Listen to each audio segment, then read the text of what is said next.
یوگا مشقیں جانتے ہیں میرے بھائی یوگا مشقوں کے بارے میں؟ یہ اس سال یوگا کے بارے میں سوال آنا شروع ہو گیا ہے. کہیں یہ کام کسی اسلامی ملک میں تو نہیں شروع ہو گیا؟ لگتا ایسے ہے.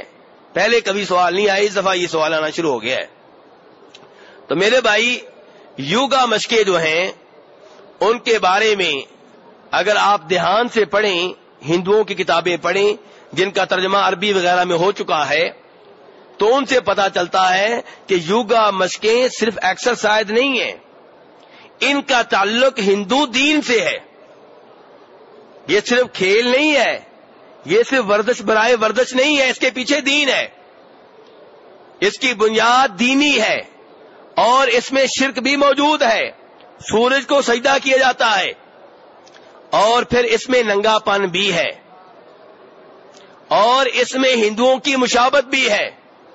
اور نبی علیہ السلام نے فرمایا تھا, ابو داؤد کی حدیث ہے, من تشبہ بقوم فہو منہم, جو کسی قوم کی مشابہت کرے وہ انہی میں سے ہے.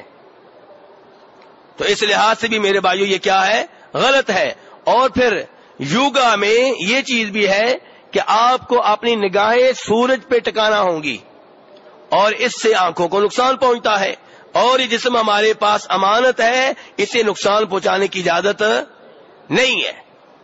اور پھر اتنی دیر تک دھوپ میں بیٹھنا, اس سے بھی جسم کو نقصان ہوتا ہے, اور یہ بھی اسلام اس کی اجازت نہیں دیتا.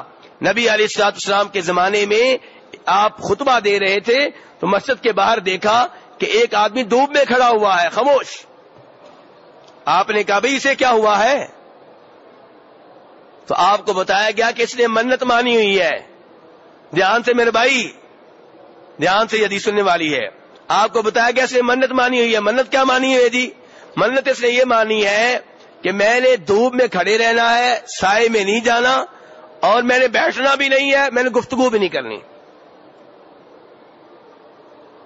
تو نبی علیہ الصلوۃ والسلام نے اس سے کہا کہ اس سے کہو سائے میں چلا جائے اور بیٹھ جائے اور گفتگو کرے. ایسی حرکتوں کو اسلام پسند نہیں کرتا. ایسی حرکتیں آپ کو کئی اسلامی ممالک میں نظر آئیں گی. دین کے نام پہ عجیب و غریب شکل بنا رکھی ہوتی ہے لوگوں نے.